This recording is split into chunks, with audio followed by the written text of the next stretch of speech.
Esto es Palabra de Rudolf Steiner. Rudolf Steiner.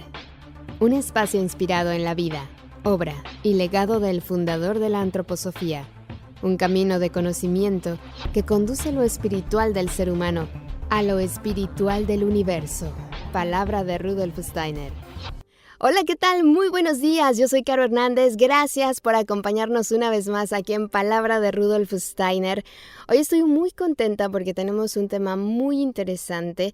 Hoy vamos a hablar de las fuentes espirituales de las que bebió Rudolf Steiner y de los puntos de encuentro entre la teosofía, la antroposofía y la Rosacruz. Para eso hemos invitado a Juan Almiral, quien es doctor en filosofía por la Universidad de Barcelona, es licenciado en Derecho y en Filosofía, también hizo una tesis doctoral sobre las órdenes de la jerarquía celestial según el neoplatonismo, estuvo 25 años en la Escuela Espiritual de la Rosacruz Áurea y colaboró con la biblioteca de la Fundación Rosacruz en Barcelona.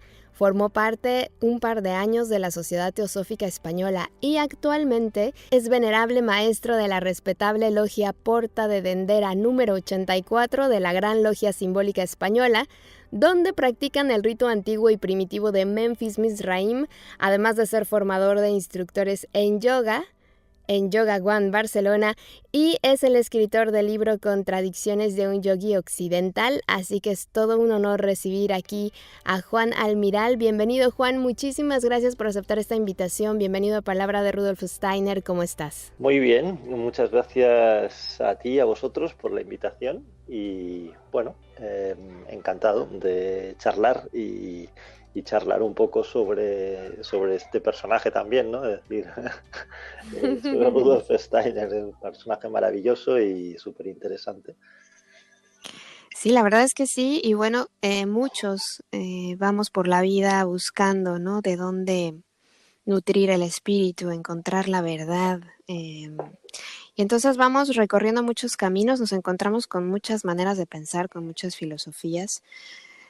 Decirlo como que bebemos de muchas fuentes y lo mismo le pasó a Rudolf Steiner, no fue la excepción, ¿no? Uh-huh. Y tú sabes del tema, entonces bueno, pues queremos que nos compartas un poquito. Bien, yo llego a Rudolf Steiner de forma indirecta porque, bueno, era un personaje que obviamente cuando empecé mi búsqueda no conocía. Cuando entré en la escuela, en el Lectorium Rosicrucianum, en la escuela Rosacruz, ahí empecé a oír hablar de teosofía, empecé a oír hablar de Steiner y al principio, pues bueno, a ver, yo estaba muy centrado en el rosacrucianismo y Steiner inicialmente, pues bueno, me llamó la atención indirectamente. Fue precisamente a partir de la lectura de unas conferencias que había dado él sobre Cristian Rosacruz, que de pronto despertó mi curiosidad, ¿no? Este hombre que parecía que me llegaba un poco por el discurso, me llegaba muy teosófico, ¿no? Como de pronto él, pues bueno, tenía esa mirada tan profunda sobre el movimiento rosicruciano. Y entonces, pues bueno, como todo lo que me despierta la curiosidad, pues no puedo evitar bucear, intentar encontrar el origen de las cosas, ¿no? Es decir, pues...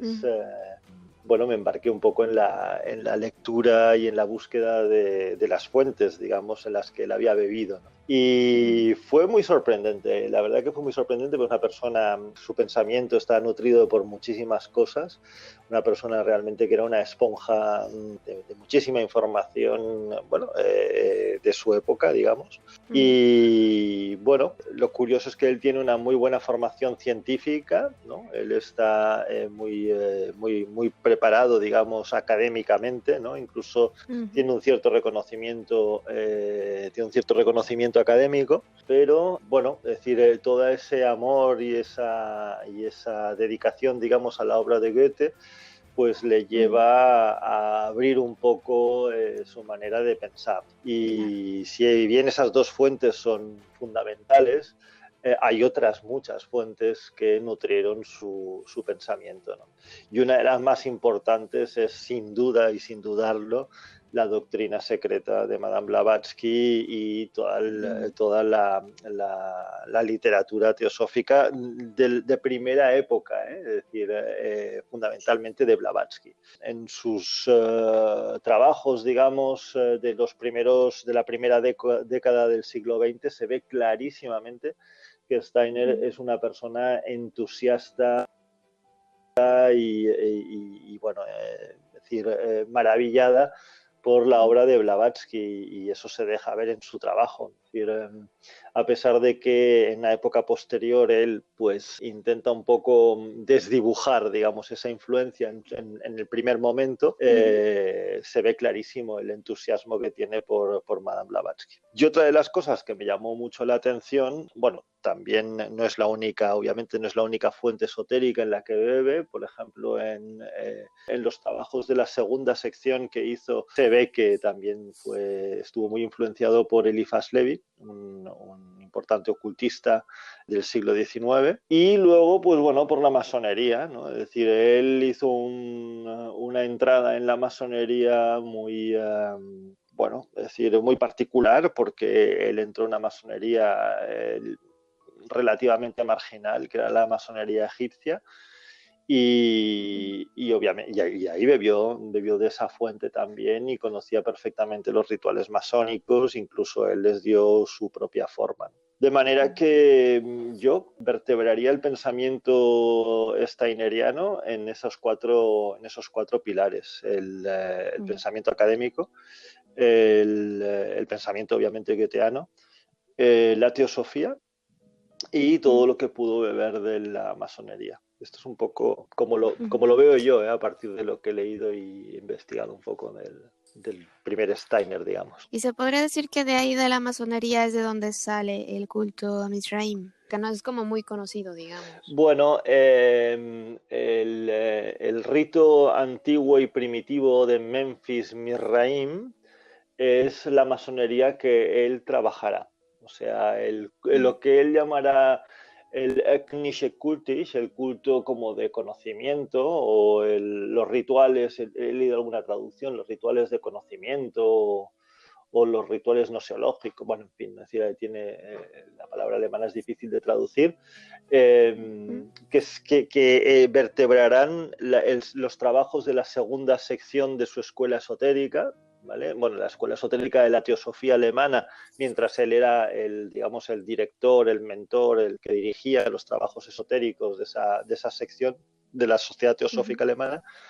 Eso es pura masonería egipcia, eso sí, ¿no? Es decir, lo que él trabajará, él recibe la carta patente para poder levantar logias y para poder construir, o sea, levantar capítulos masónicos y, de hecho, poder crear una organización masónica. Las recibe del que entonces era el gran hierofante o el gran maestro, digamos, del rito antiguo y primitivo de Memphis Mizraim en Alemania, que es un tal Theodor Reuss, que le da, bueno, le permite abrir esas logias y hacer esos trabajos masónicos, y además lo nombra, digamos, como el principal representante del rito específico de Mizraim, un rito muy particular que había sido creado en el siglo XIX y que digamos, este autor, el Theodor Reuss, que era el representante, digamos, de la masonería egipcia alemana,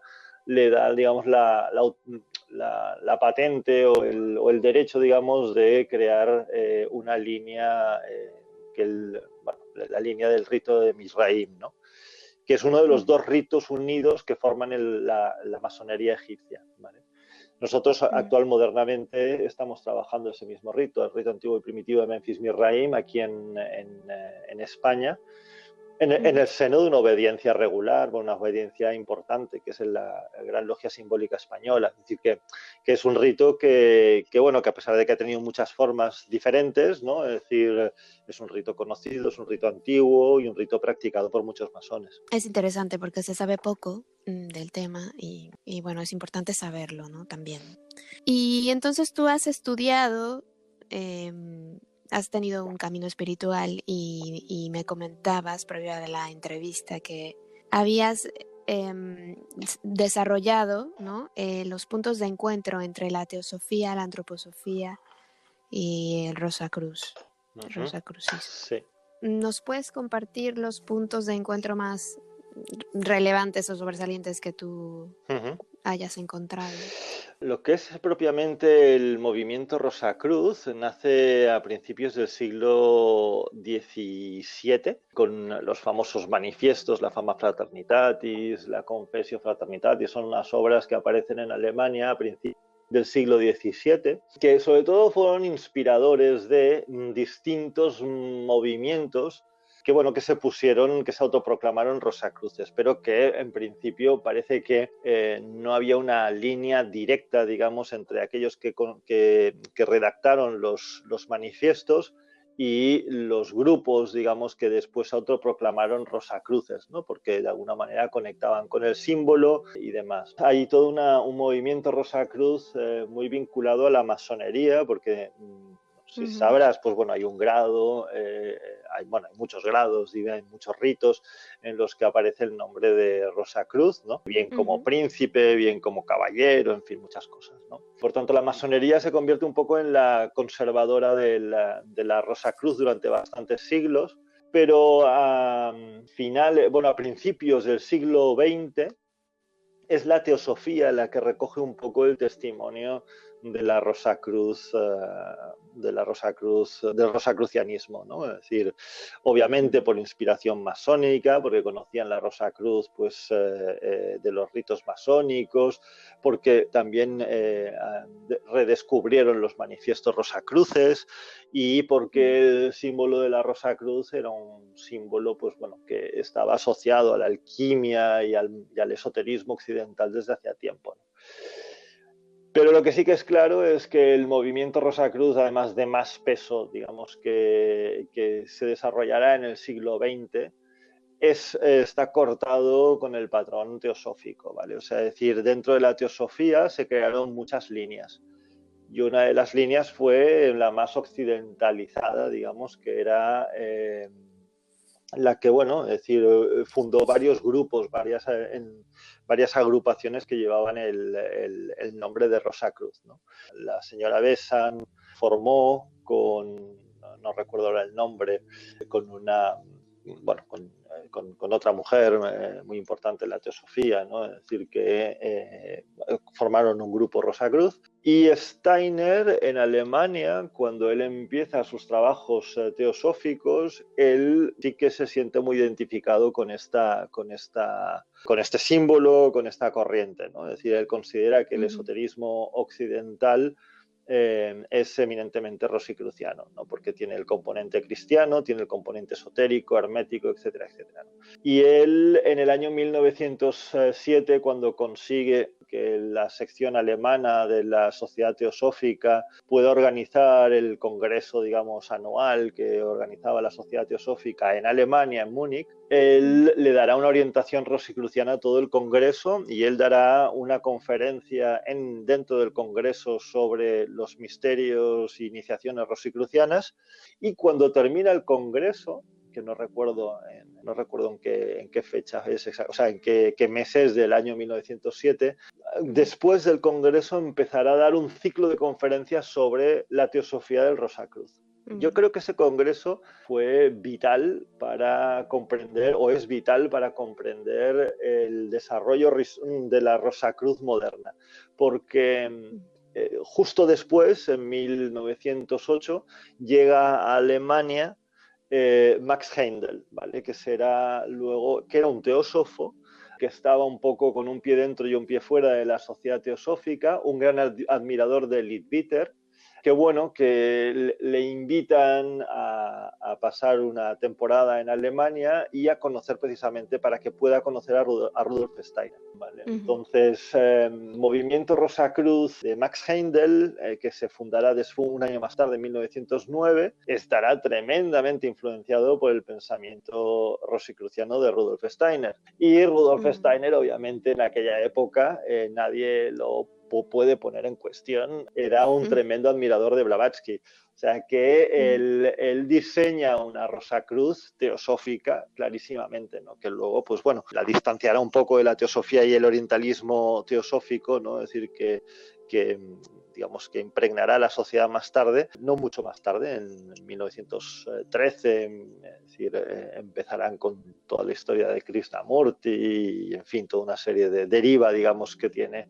el movimiento teosófico hacia Oriente, muy intensa, ¿no? Es decir, y bueno, Steiner se separará e intentará marcar líneas de separación y también marcará líneas de separación respecto a Max Heindel, ¿no? En unas conferencias sobre el Quinto Evangelio, él hablará de un grupo que está en California, que vino a Alemania a sus conferencias y a sus cursos y luego escribió un libro y tal. Y bueno, se está refiriendo clarísimamente a Max Heindel sin decirlo. Y curiosamente, Max Heindel, cuando en 1909 publica el concepto Rosacruz del cosmos, él lo dedica, la dedicatoria es muy clara, es decir, a mi maestro y tal y cual, Rudolf Steiner. Y de hecho, lo que escribe Max Heindel es clarísimamente los cursos de Rudolf Steiner. De manera que ahí vas viendo que es que estamos hablando un poco de lo mismo, ¿no? Entonces, bueno, queda en la historia el movimiento de Amorc, que tiene una influencia un poco más fuerte de la, digamos, es mucho más ritualista y demás, pero no se escapa de la influencia teosófica. Amorc igualmente, que es una de las órdenes rosicrucianas importantes del siglo XIX, del siglo XX, tiene una influencia muy fuerte de la teosofía. De manera que la sociedad teosófica, en su parte más occidental, Rudolf Steiner,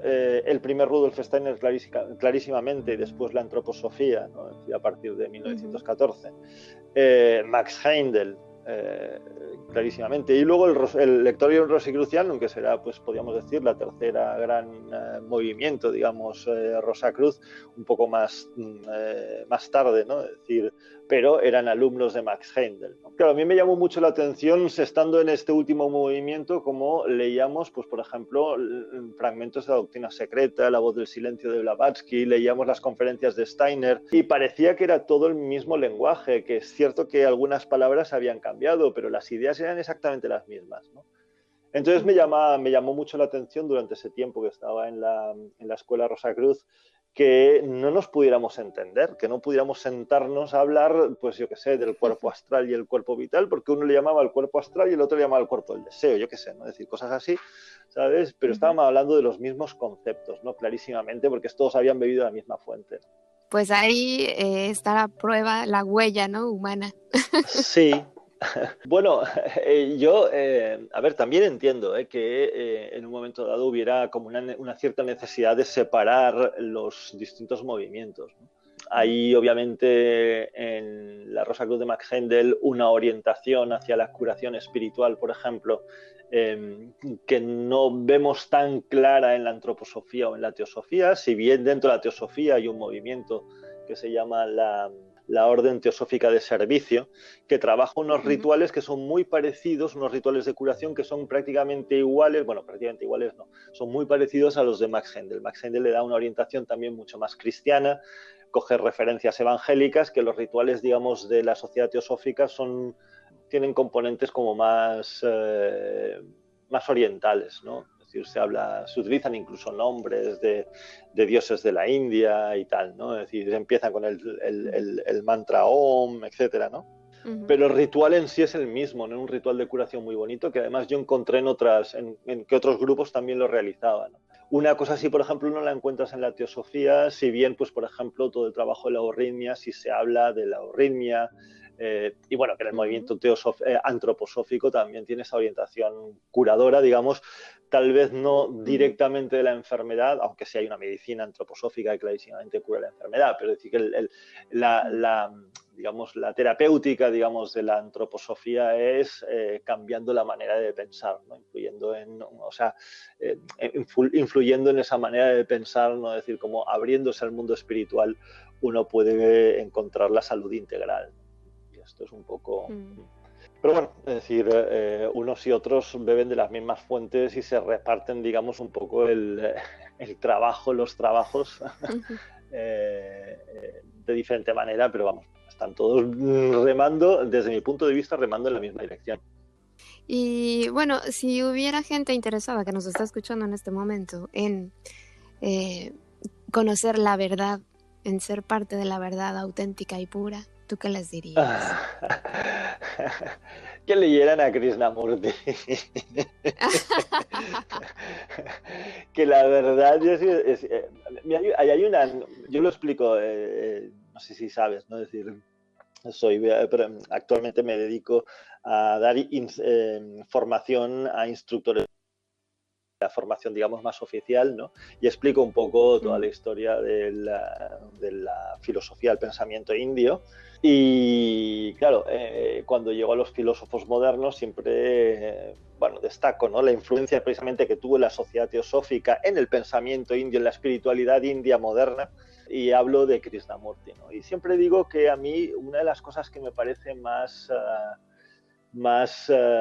digamos, más maduras desde el punto de vista espiritual fue el paso que dio Krishnamurti. Krishnamurti fue un personaje al que la sociedad teosófica encumbró como si tenía que ser el Maitreya, digamos, el Mesías, el ujú, nuevo guía de la humanidad, digamos, y llevarla hacia la verdad en términos absolutos, ¿no? ujú, Y ujú, el tipo así fue formado durante muchos años, desde muy pequeño se le dio esta educación y se le comió la cabeza un poco de que tenía que, bueno, que asumir ese rol en algún momento dado de su vida.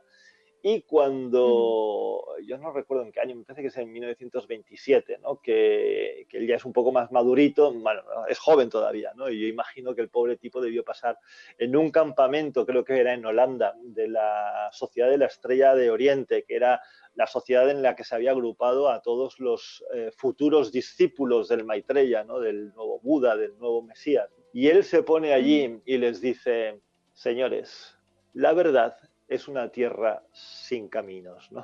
Es decir, ¿sabes? Es decir, no hay nada ni nadie, no hay ninguna orden, ninguna agrupación, ninguna religión que realmente pueda conducir a la verdad si excluye a ujú, otros, ¿no? Es decir, porque la verdad es completa y absoluta.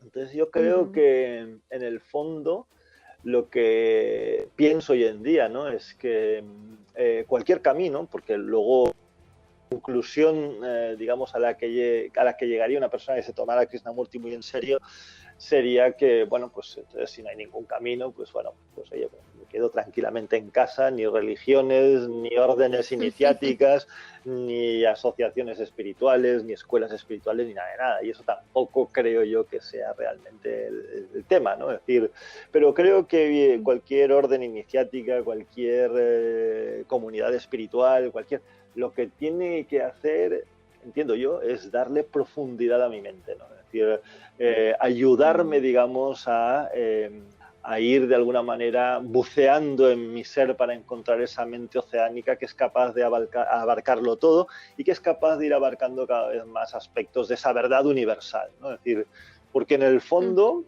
yo creo que, bueno, si uno tiene una mente pequeña y una visión muy pequeña y muy estrecha de la vida y del mundo y de las cosas, pues se creerá que esa verdad absoluta es tan estrecha como su mente, ¿no? Es decir, pero si uno le ujú, da profundidad y amplitud a su mente, ¿no? Es decir, cada día más, ¿no? Es decir, le da cada vez más extensión, digamos, ¿no?, a su mente, pues podrá abarcar, digamos, una mayor dimensión de esa verdad, ¿no? Es decir, entonces, bueno, sí que es cierto que la verdad es una tierra sin caminos, ¿no? Es decir, o más bien, o es una tierra de muchísimos, infinitos caminos, tantos como personas, ¿no? Entonces, yo creo que en el fondo, al final, de lo que se trata es de cada uno hacer su camino, digamos, ¿no? Y decidir profundizar cada vez más y darle. Y si ves que tu camino es excluyente, es decir, separa, ¿no? Es decir, si no ujú, eres capaz de, digamos, atraer y compartir y cada vez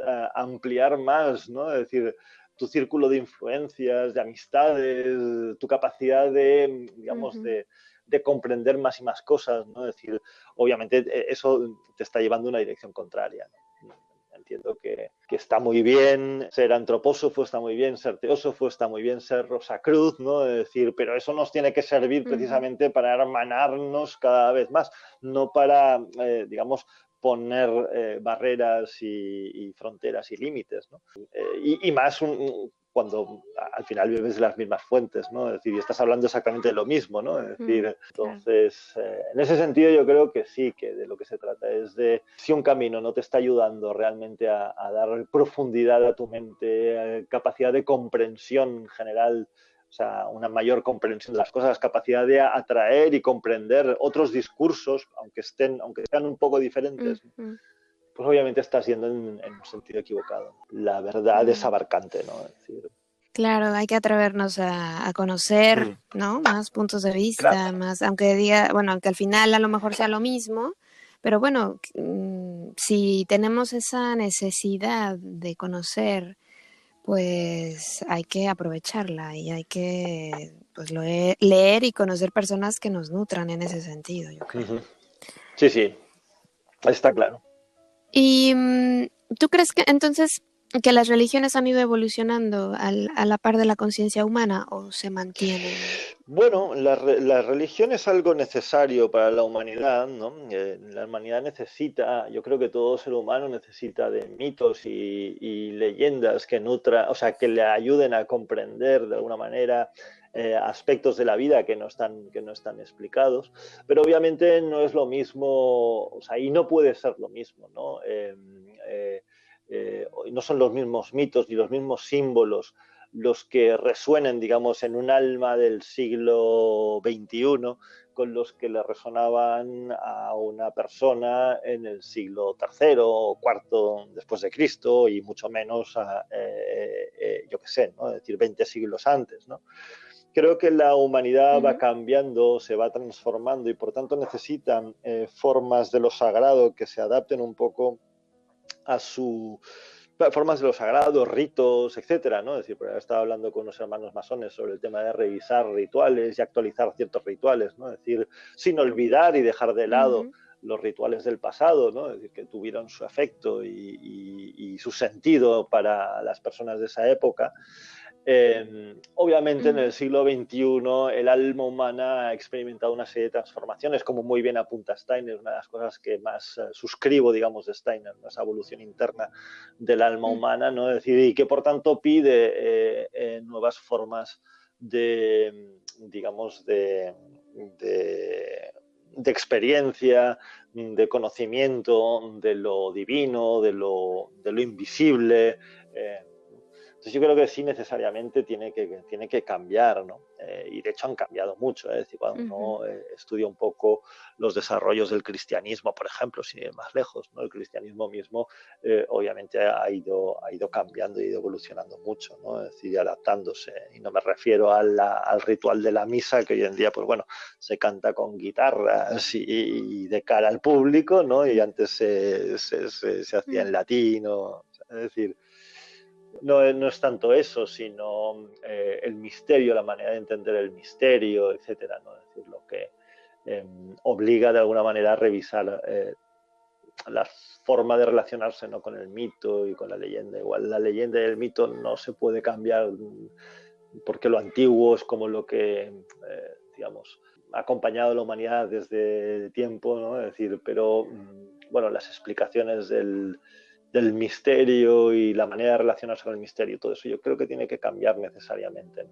Ahora decías que los seres humanos necesitamos tener una religión, necesitamos tener ritos y rituales.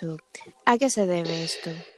Bueno, porque vivimos con una conciencia, ¿cómo diría yo?, fraccionada, ¿no? En dos. Tenemos una parte consciente, digamos, ¿no? Es decir, a la que le encaja, digamos, el pensamiento racional, pero luego pasamos mucho tiempo durmiendo, digamos, inmersos en un mundo interior que, si te fijas, se expresa de una manera muy diferente, ¿no? Es decir, los sueños traen a nuestra mente, digamos, apelan a cosas que no se explican desde el punto de vista racional, ¿no? y por tanto siempre viviremos, digamos, con esa dualidad, ¿no? de estados de conciencia, ¿no? Digamos. Entonces, claro, mientras vivamos en esa dualidad, vamos a necesitar otras vías de integración de cosas que nos pasan, porque luego la vida, no todo lo que sucede en la vida tiene una explicación muy racional, ¿no? Es decir, dado que gran parte de nuestra vida no es otra cosa que una proyección de lo inconsciente, es decir, que incluso en la vida de vigilia hay mucha influencia, digamos, del mundo oculto, del mundo subconsciente, ¿no? Entonces, eso nos va a obligar siempre a echar mano de otras facultades que tiene la mente humana, que no se limitan únicamente a la racionalidad, que eso no lo puede explicar ni mucho menos todo, ¿no? Entonces eso va a hacer que siempre necesitemos de la religión, del rito, del mito, ¿no? Es decir, cosas que nos remiten a a un estado de conciencia. Por ejemplo, el ritual masónico, ¿no? Que yo disfruto un montón. Muchas veces esto, entreabres los ojos, ¿no? En una reunión masónica, ¿no? Entreabres los ojos y te da la sensación de que estás viviendo algo muy onírico, ¿no? Porque es todo tan extraño, ¿no? Tan fuera de lo normal, ¿no? que te das cuenta, ¿no? Es decir, que, bueno, eso pues a mí me resuena y me llama mucho la atención y me parece muy interesante y tal y cual, y no me puedo sustraer tan fácilmente, ¿no? Es decir, bueno, dejaría la masonería y me dedicaría a otra cosa. Bueno, y esa parte, digamos, mía que me pide, que todavía está ahí, ¿no? Es decir, disfrutando y nutriéndose, digamos, de esos rituales, ¿no? Es decir, porque... es decir, es una parte de mí que no puedo callar fácilmente, ¿no? Es decir, que necesita nutrirse, digamos, ¿no? con cosas.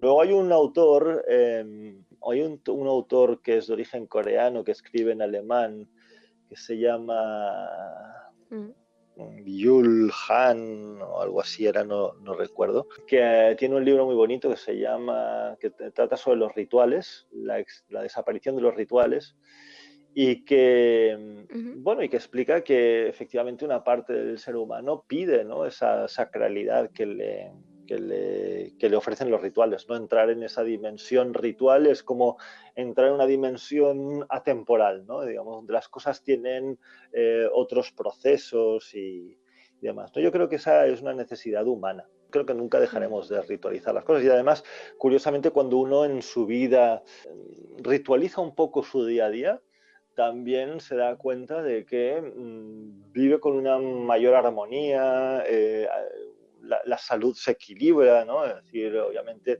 si tú cada día comes a la misma hora, te acuestas más o menos a la misma hora y le das una pauta, digamos, a tu cuerpo responde muy bien a eso también, ¿no? Entonces, que digamos, un poco una fuente de salud es también el rito y el orden, digamos, la repetición, digamos, ritual, ¿no? en la vida. O sea, que por muchas razones el ritual es muy, muy importante en la vida del ser humano. Pues sí, es muy bonito esto que nos dices. Y bueno, tú has tenido la oportunidad de visitar, ¿no? Lugares, digamos, importantes, ¿no? Por ejemplo, para Rosa Cruz, estuviste ahí en el Templo Blanco, estuviste en la India también, en la sede de la Sociedad Teosófica y estuviste también en Suiza, sí. ¿no? Me parece. Y de ahí tú sacas tus propias conclusiones y lo escribes en un libro. Sí, bueno... que se llama Contradicciones de un yogi occidental. Bueno, no solamente de estos viajes, o sea, el libro es una autobiografía, pero no tanto mía personal, sino de mi experiencia, digamos, de mi búsqueda interior, de mi camino espiritual, por decir una manera, ¿no? Y empieza en Occidente y ahí pues describo un poco, ¿no? Esos... la experiencia en el mundo rosicruciano durante muchos años. Estuve 25 años en la Rosa Cruz de Oro, que me llevó después al Templo Blanco, digamos, al templo de Oceanside en California, del Monte Ecclesia, de la Fraternidad de Max Heindel. También me llevó a Dornach, al Goetheanum. Estuve allí en unas conferencias precisamente sobre Rosa Cruz. También estuve en algunas otras conferencias, no sé, antroposóficas sobre el tema Rosacruz. También me llevó a la India, a Diyar, al centro de la Sociedad Teosófica en Madrás. Pero bueno, es decir, la inquietud venía de antes. La primera parte sobre Occidente, sobre mi periplo, digamos, espiritual por Occidente, empieza en Egipto, donde me parece que se encuentra, digamos, el origen de la tradición espiritual de Occidente. Y en un momento dado, cuando viajo a India, me inicio un poco en el yoga y en la meditación y luego en el budismo. Pues bueno, la cosa se bifurca hacia el Ganges, ¿no? O sea que como el Nilo y el Ganges, digamos, como los dos grandes ríos que nutren la espiritualidad tanto de Oriente como de Occidente. Sí, entonces el libro está separado, dividido en estas dos partes, ¿no? Es decir, la parte occidental en la que explico un poco estos viajes y estas experiencias con los Rosacruces, y la segunda parte de mi experiencia con el yoga, con el budismo, con el tantra, que al final es una de los grandes hallazgos, digamos, ¿no? Que me llevó tiempo comprenderlo. Me refiero sobre todo fundamentalmente al tantra budista, relacionado con el yoga, etcétera, ¿no? Es decir, pues y de ahí sale, pues bueno, pues eso, ¿no? Es decir, un conjunto de contradicciones. No es que el libro sea una única, o sea, sea una enumeración de contradicciones, pero sí se puede ir viendo como una mentalidad occidental que, bueno, que busca el conocimiento y busca dar respuesta a una serie de preguntas, ¿no? Es decir, por esos distintos caminos se encuentran muchas contradicciones, pero eso no es ni mucho menos un impedimento para avanzar, digamos, en la búsqueda, en la experiencia, ¿no? Es decir, yo creo que la contradicción es algo que nos acompaña y nos acompañará un poco siempre, ¿no? Es decir, hasta que realmente alcancemos esa verdad absoluta, ¿no? De la que hablabas antes. Es que no sé si es una necesidad del ego, ¿no? De decir yo tengo la verdad y nadie más puede con eso. Sí, bueno, es una tendencia muy, muy, muy normal, pero también muy comprensible, ¿eh? Cuando tú le has dado tu vida, pues, a una filosofía, a una práctica, a una, bueno, o sea, una línea de pensamiento. Cuesta mucho, ¿no? Es decir, imagínate, ¿no? 25 años trabajando el pensamiento Rosacruz y tal y cual, pues 25, 30 años, o gente que pues se muere siendo Rosacruces y tal y cual, lo cual está muy bien, ¿eh? No cuestiono, pero claro, esas personas en un momento dado revisar todo eso, cuestionarse todo eso, ¿no? Es decir, pues obviamente es un esfuerzo muy, muy, muy grande, ¿no? A mí realmente también me costó, ¿eh? Es decir, pero bueno, como siempre, yo siempre estuve en la Rosacruz, un poco como Steiner en la teosofía, ¿no? Es decir, abierto a otras cosas y viviéndola a mi manera, ¿no? Porque en el fondo yo la conclusión que saco un poco en todo este periplo es que el camino es individual e intransferible, a pesar de que trabajar en colectivos, pues bueno, en un momento dado pues puede ayudarte, puede nutrirte, ¿no? Es decir, y puede darte un mayor impulso, ¿no? Es decir, en tu búsqueda espiritual,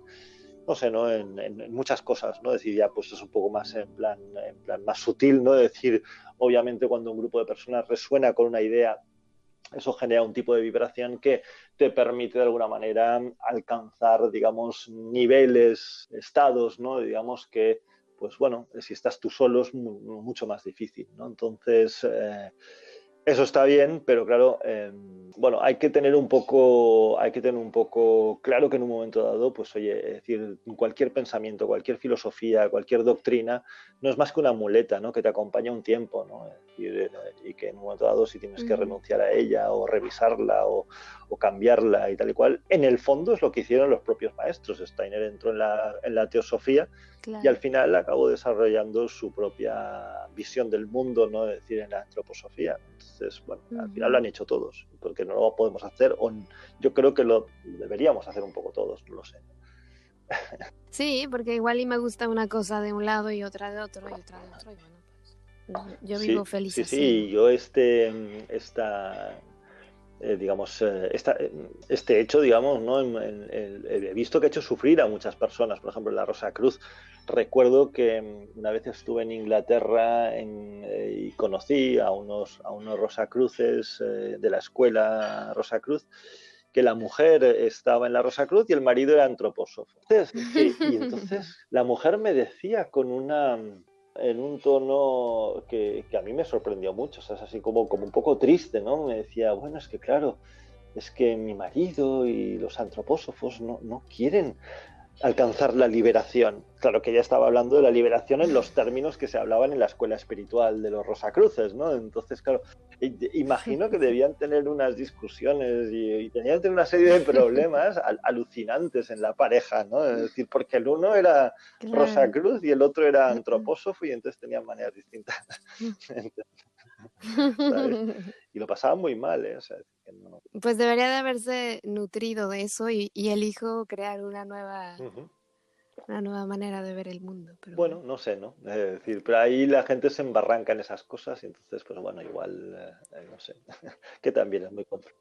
Sí, ¿no? Nos Y luego, apasionan. claro, en la relación en pareja, pues imagino también que hay muchas, o sea, una relación en pareja nunca es fácil, ¿no? No, Ni con un antropósofo, ni con ningún Rosacruz, ni con un teósofo, ni con una mujer como la mía que es bióloga y que no cree en nada de eso, ¿no? O sea que nunca es fácil la relación en pareja, así que bueno. pero se puede sacar siempre Hmm. algo bueno. Y cuando no se pueda, pues ya cambio. Claro, para mí es un interesantísimo desafío, ¿no? Bueno, ¿no? El no sentirte pues ni más ni menos por el hecho de que tú pienses de una manera y tu pareja piense de otra, ¿no? Sino respetar el camino, ¿no? Una vez dijo una maestra budista que me llamó mucho la atención y que realmente me quedó bastante grabado en el alma, me dijo, bueno, es decir, ¿por qué decir, te tienes que sentir orgulloso si en el fondo tanto tú como la otra persona, ¿no? O sea, quien sea, buscáis lo mismo, que es la felicidad. En el fondo todo ser humano busca la felicidad. Entonces, cada uno la busca a su manera y como puede y en función un poco de sus capacidades, de su experiencia, de su biografía, ¿no? Es Mm, decir, que le ha llevado pues a pensar como claro. piensa y a pensar que la felicidad es así y se llega de esta manera, ¿no? Entonces, bueno, yo pues me he complicado la existencia pues haciendo todo este periplo y ahí estoy, pero en el fondo, es decir, ni mi felicidad va a ser mejor ni más profunda que la de ella, o la de él, o la de quien sea, ¿no? Es decir, Claro. pero bueno, Ujú. es decir, Y también la necesidad es es diferente, diferente, claro, ¿no? claro, claro, claro. Ya vemos quienes tenemos esa necesidad Sí, desesperada de encontrar por fin algo que sea congruente, coherente, todo lógico, sí. todo perfecto.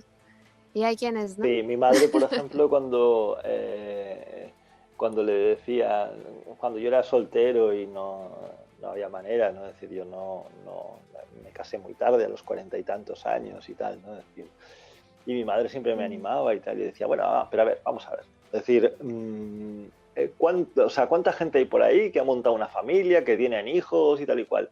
¿Y cuántos hay por ahí que hayan montado una biblioteca, que hayan hecho un camino espiritual de no sé qué, tal y cual? Y me dice, oye, y a mí me ha tocado el de la biblioteca, ¿no?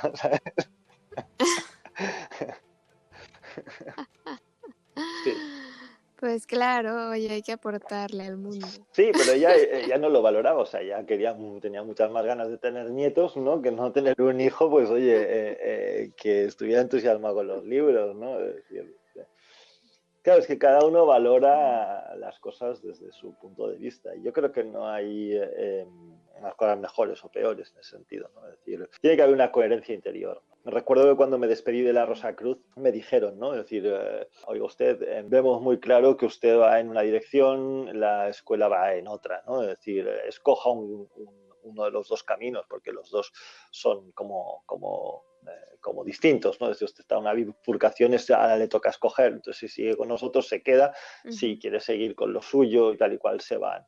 Y yo les contesté una cosa, ujú. mira, yo yo no creo que tenga que escoger nada, o sea, es decir, no estoy no me parece, o sea, escogí hace mucho tiempo y estoy en mi camino, yo estoy en mi camino, Ujú, no, es decir, si ustedes lo ponen en estos claro, términos, pues bueno, pues me voy, no tengo ningún problema, pero y para mí hay una coherencia interior y eso nos cuesta mucho de entender muchas veces la coherencia interior, digamos, pues eso, ¿no? Es decir, de una biografía, ¿no? De una persona, ¿no? Es decir, que, bueno, unas cosas te llevan a un sitio y otras otro y tal y cual, y eres tú y solo tú, ¿no? La única persona que le puede sacar sentido a eso, ¿no? En ese sentido, tuvo mucho sentido, ¿no? El escribir el libro, ¿no? Fue realmente una búsqueda, bueno, un encuentro de sentidos, más que una búsqueda, un encuentro de sentidos, ¿no? Escribir el libro recordando pues todo el trayecto y intentando encontrar las coherencias de ese caminar, ¿no? Es decir, de ese viaje. Fue un ejercicio de desvelamiento de sentidos muy, muy interesante, muy interesante. Yo creo que un ejercicio muy necesario. De hecho, Steiner hablaba, ¿no? Es decir, de la necesidad de escribir la biografía. Cuando él escribe sus memorias, yo creo que hizo un poco un ejercicio en esa línea, ¿no? De intentar encontrar un poco sentido a su viaje, ¿no? Pues es maravilloso el tema y son maravillosos los humanos también. Sí, sin duda. Sin duda. Así que bueno, pues el problema es que tengamos poco tiempo, pero te agradecemos muchísimo que hayas estado con nosotros compartiendo todo esto que sabes, que es mucho. Y pues ojalá podamos tenerte pronto en algún programa por ahí, pues de algún otro tema que te apasione, que te guste. Bueno, sí, con lo que queráis. Yo en principio estoy abierto, es una cuestión únicamente de encontrar fechas y bueno, que confluyan un poco, ¿no? Es decir, fechas y posibilidades, digamos, de encuentro. Y yo encantado, me paso muy bien hablando de estas cosas.